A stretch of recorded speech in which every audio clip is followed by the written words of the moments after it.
সম্মানিত ভাই বন্ধুগণ, শুরু হয়েছে হিজরি বর্ষের প্রথম মাস মুহররম। এই মুহররম মাস, এ মাসের কিছু জ্ঞাতব্য বিষয় আছে, এ মাসের কিছু তাৎপর্য আছে, এ মাসের কিছু করণীয় আছে, আবার কিছু বর্জনীয় কাজ আছে। আমরা সংক্ষেপে আজকে জেনে নিব যে মুহররম মাসের কি গুরুত্ব কোরআন এবং হাদিসের দৃষ্টিতে আছে এবং এই মাস উপলক্ষে একজন মুমিনের জন্য কি কি করণীয় আছে, আর এই মাস উপলক্ষে একজন মুমিনের জন্য কি কি বর্জনীয় আছে। প্রিয় ভাইরা, মুহররম মাসের একটি বিশেষ করণীয় আছে, আর সেই করণীয়টা হলো এই মাসে বেশি বেশি নফল রোজা রাখা, নফল সিয়াম রাখা। নবী সাল্লাল্লাহু আলাইহি সাল্লাম সহিহ মুসলিমের হাদিসে আসছে, তিনি ইরশাদ করেছেন, আফদালুস সিয়ামি বা'দা রমাদান শাহরুল্লাহিল মুহররম। রমজানের পরে সবচেয়ে উত্তম রোজা হলো আল্লাহর মাস মুহররম মাসের রোজা। আল্লাহর মাস মুহররম মাসের রোজা। মুহররম মাসকে কার মাস বলা হয়েছে ভাই? আল্লাহর মাস বলা হয়েছে। কে বলেছেন? রাসূল করিম সাল্লাল্লাহু আলাইহি ওয়াসাল্লাম। প্রিয় ভাইরা, আমরা বেশিরভাগ মানুষ মুহররম মাস উপলক্ষে আশুরার একটা দুটা রোজা রাখি, ওইটা আশুরা উপলক্ষে, ওটা ভিন্ন। মুহররম হিসাবে এই মাসে নবী সাল্লাল্লাহু আলাইহি ওয়াসাল্লাম রোজা রাখার গুরুত্ব বর্ণনা করেছেন। রমজানের পরে সবচেয়ে বেশি রোজার জন্য গুরুত্বপূর্ণ মাস হিসেবে অভিহিত করেছেন। তিনি নিজে অবশ্য শাবানে রেখেছেন, এই মাসে রাখার সুযোগ তিনি পান নাই। এই মাসে রোজার ফজিলত নাজিল হওয়ার পরে তিনি রাখার সুযোগ পান নাই, তার আগেই হয়তো তিনি দুনিয়া থেকে বিদায় নিয়ে গেছেন, আর সেজন্য তিনি রাখতে পারেন নাই, কিন্তু আমাদেরকে জানাই গেছেন। এই মাসের একটা বিশেষ দিন আছে আশুরা, যেটা মুহররমের 10 তারিখে হয়ে থাকে। এই আশুরা উপলক্ষে আমাদের বেশ কিছু করণীয় আছে, আবার কিছু বর্জনীয় আছে। যে তোমরাও কি করবে? আশুরার দিনে রোজা রাখবে, তবে ইহুদিদের সঙ্গে ব্যতিক্রম করবে। ইহুদিদের সঙ্গে কি করবে? ব্যতিক্রম করবে। আর ব্যতিক্রমটা হলো এই যে তারা একটি রোজা রাখে, আমরা দুইটা রাখবো। তারা রাখে শুধু আশুরার দিনে, আমরা রাখবো তার সাথে আরেকটা রোজা যোগ করে। এই আরেকটা রোজা যোগের ব্যাপারে কোনো কোনো বর্ণনা আসছে একটা আগে অথবা একটা পরে, অর্থাৎ 9, 10 অথবা 10, 11। আশুরা তো 10 তারিখের রোজা, তার সাথে একটা আগে অথবা পরে যে কোনো একদিন একটা রোজা যোগ করে হয় 9, 10 আর না হয় 10, 11 রাখার জন্য বলা হয়েছে। যদিও সেই হাদিসকে ওলামা ইকরামের কেউ কেউ সহিহ বলেছেন, কেউ কেউ যঈফ বলেছেন। তবে নবী করিম সাল্লাল্লাহু আলাইহি ওয়াসাল্লাম তার মৃত্যুর আগের বছর বা তিনি তার মৃত্যুর বছর বলেছিলেন যে আল্লাহ যদি আমাকে আগামী বছর হায়াতের বাঁচিয়ে রাখেন, আমি যদি বেঁচে থাকি, তাহলে লাসুমান্নাত তাসিআ ওয়াল আশিরা, তাহলে আমি আগামী বছর মুহররম আসলে, আশুরা আসলে 9 এবং 10 2 দিন রোজা রাখব।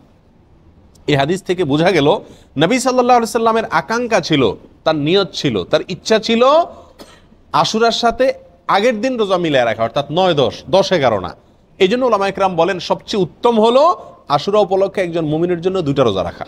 আর সে 2টা রোজা হলো কোনটা? 9 এবং 10। কথা বোঝা আসছে? শুধু 10 তারিখের রোজা রাখা যাবে কিনা, যে 2টা রাখতে পারতেছে না সে কমপক্ষে একটা রাখতে পারবে কিনা, এ বিষয়ে ওলামা ইকরাম অনেকে বলেছেন এটা অনুচিত হবে, মাকরুহ হবে। কেন? কারণ হলো ইহুদিদের সাথে মিল হয়ে যায়। নবী সাল্লাল্লাহু আলাইহি ওয়াসাল্লাম ইহুদিদের থেকে ব্যতিক্রম করতে বলেছেন, সেজন্য একটা রাখা উচিত নয়। আর অন্যান্য ওলামা ইকরাম বলেন যে নাই মামার চাইতে কানা মামা ভালো, একেবারে 2টা যদি না রাখতে পারে কমপক্ষে একটা রাখলো। কথা বুঝে আসছে? তো যাই হোক, 2টা রাখা উত্তম, আর সেটা হলো 9 এবং 10।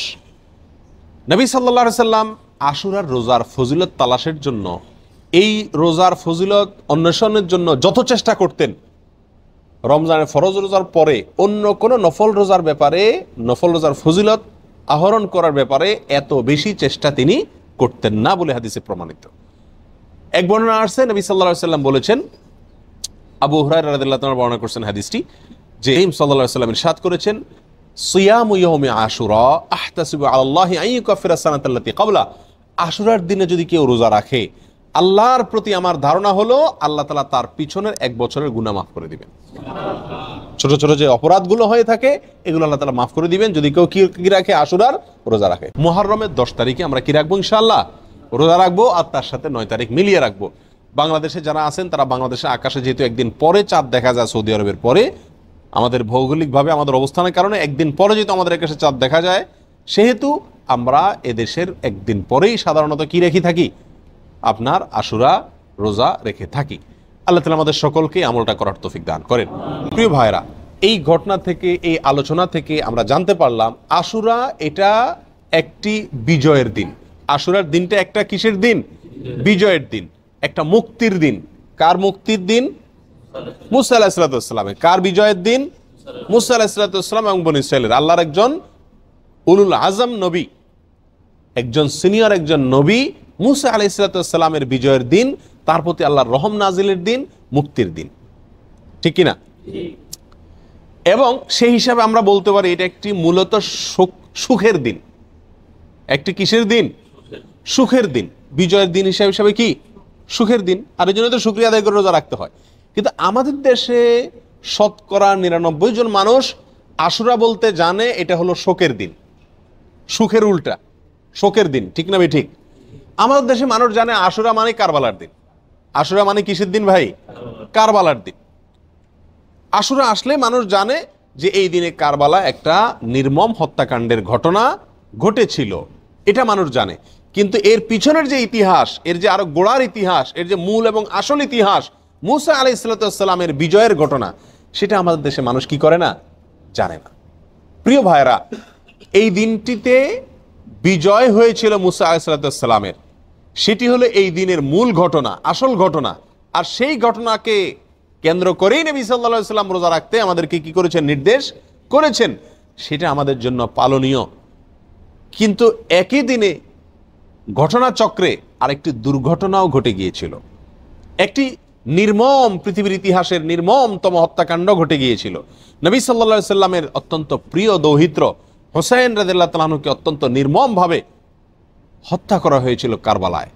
প্রিয় ভাইরা, এই কারণে আমাদের অনেক ভাইরা মনে করেন যে তাহলে এই দিনে আর সুখ পালন করা যাবে না, এই দিনে আর আল্লাহর প্রতি শুকরিয়া আদায় করে রোজা রাখা যাবে না, তাহলে কি করতে হবে?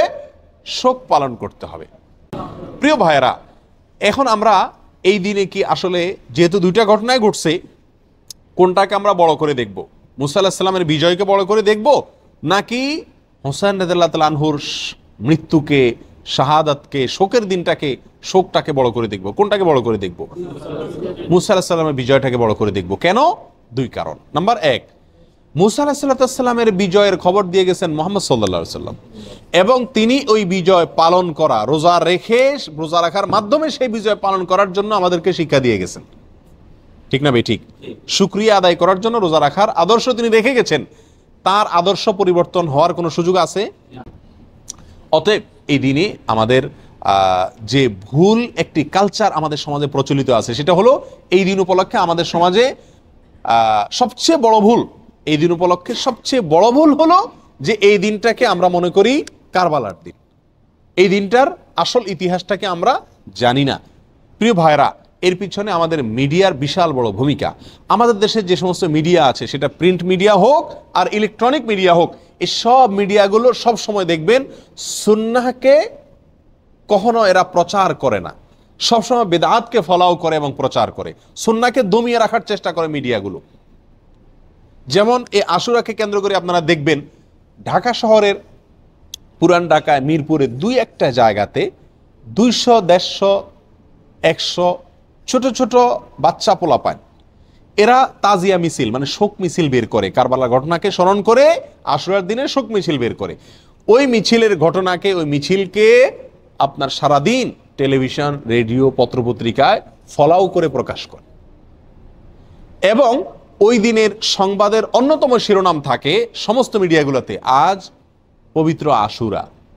আজকের এই দিনে মহানবী হযরত মুহাম্মদ সাল্লাল্লাহু আলাইহি সাল্লামের প্রিয় দৌহিত্র হুসাইন রাদিয়াল্লাহু তাআলা আনহুকে কারবালার প্রান্তরে, ইরাকের কারবালার প্রান্তরে নির্মমভাবে শহীদ করেছে অমুক অমুক অমুক অমুকে। এখানে বলতে বলতে কোনো কোনো মিডিয়াতে, বিশেষ করে রেডিও চ্যানেলগুলোতে বিশিষ্ট সাহাবী, কোরআনের লেখক, ওহির লেখক মুআবিয়া রাদিয়াল্লাহু তাআলা আনহুকে অকথ্য ভাষায় গালিগালাজ করা হয়। কথা বুঝে আসছে? এবং সংবাদে আরো বলা হয় এই দিনটি উপলক্ষে রাজধানী ঢাকা সহ দেশের বিভিন্ন জায়গায় তাজিয়া মিছিল বের করা হয়েছে, অর্থাৎ শোক মিছিল বের করা হয়েছে। প্রিয় ভাইরা, 150-200 লোকের 2-3টা মিছিল, এটা সারাদিন সংবাদে বলে। একই দিনে মহানবী হযরত মুহাম্মদ সাল্লাল্লাহু আলাইহি সাল্লামের সুন্নাহকে পালন করতে গিয়ে, নির্দেশকে পালন করতে গিয়ে সারা দেশে লক্ষ লক্ষ মানুষ নফল রোজা রেখেছেন, সেই কথা কিন্তু কোনো মিডিয়া কি করে না, বলে না। যার কারণে মানুষ ওই ভুলটা জানে, সঠিকটা জানে না, বেদাত জানে, সুন্নাহ জানে না, একটা জানে আরেকটা জানে না। আল্লাহ তাআলা আমাদের সকলকে মুহররম মাসের তাৎপর্য, করণীয়, আশুরার তাৎপর্য, করণীয়, ভুল ধারণাগুলোকে সংশোধন করবার এবং বর্জনীয় কাজগুলোকে ছাড়বার তৌফিক আল্লাহ তাআলা দান করুন। ওয়া আখিরু দাওয়ানা আনিল হামদুলিল্লাহি রাব্বিল আলামিন।